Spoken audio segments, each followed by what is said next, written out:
Welcome back to Kermode Uncut. We're coming up to Halloween, and to celebrate this, the BFI have put together a season celebrating the Gothic on film. It's a really, really terrific season. Some years ago, almost a decade ago now, I co-programmed a history of horror season at the NFT.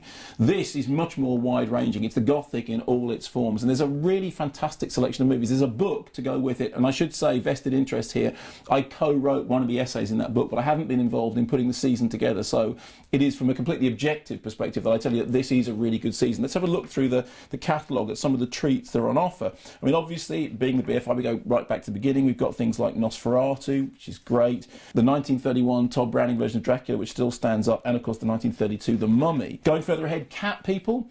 Remember the remake of Cat People? When we did a blog about remakes some time ago, Cat People's remake was one of the few films that some people stood up for, and then a bunch of other people went, yeah, it's only any good if you didn't see the original Cat People. Also, it gave Quentin Tarantino a song to steal for Inglourious Bastards.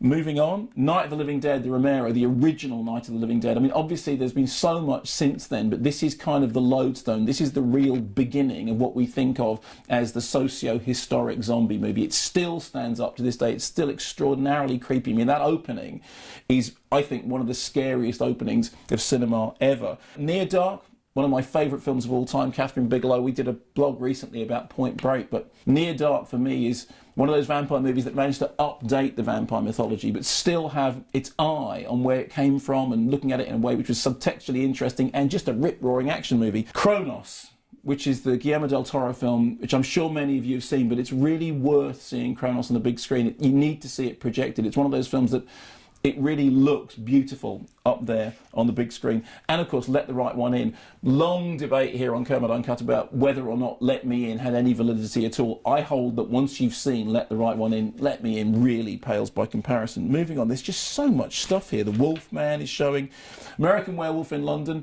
I mean, great to be able to see American Werewolf in London projected again. I'm sure everybody's seen it on a small screen, but it's such an intensely cinematic experience, and really funny, really jolly, really lively, and of course really properly scary. Della Morte Dell'Amore, this is interesting. I remember seeing Della Morte Dell'Amore at the Dylan Dog Film Festival. It's one of those movies that kind of got lost in the mix. It hasn't really had the audience that perhaps it deserved. But I remember seeing it at Dylan Dog when it played there, and of course it absolutely took the roof off. The place was packed with young Italian horror fans, and they just loved it. And I think the best performance Rupert Everett has ever done. Moving on beyond that, Nosferatu. It's the Werner Herzog remake of Nosferatu starring Klaus Kinski, which I'm really, really interested in, because, again, when we did that remakes blog, a lot of people said, you know, remakes generally not so great. But actually, Herzog and Kinski found something in that remake that really updated the mythology and did it really sensibly and in a really good and intelligent way. I do love that Herzog remake. One special treat for me is that they're showing The Pit and the Pendulum, the Roger Corman version from 1961. It's obviously adapted from Edgar Allan Poe. This film is very important to me. Came out before I was born. But it's very important because it freaked the living daylights out of my dad.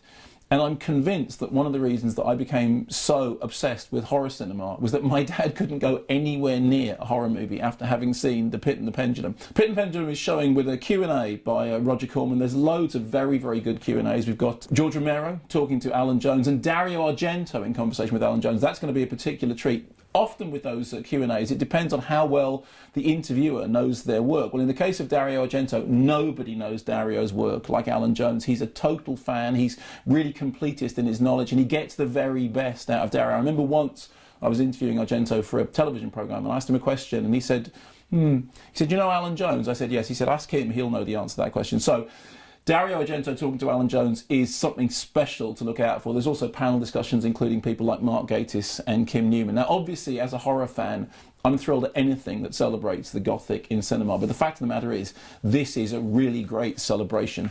Welcome to the dark side.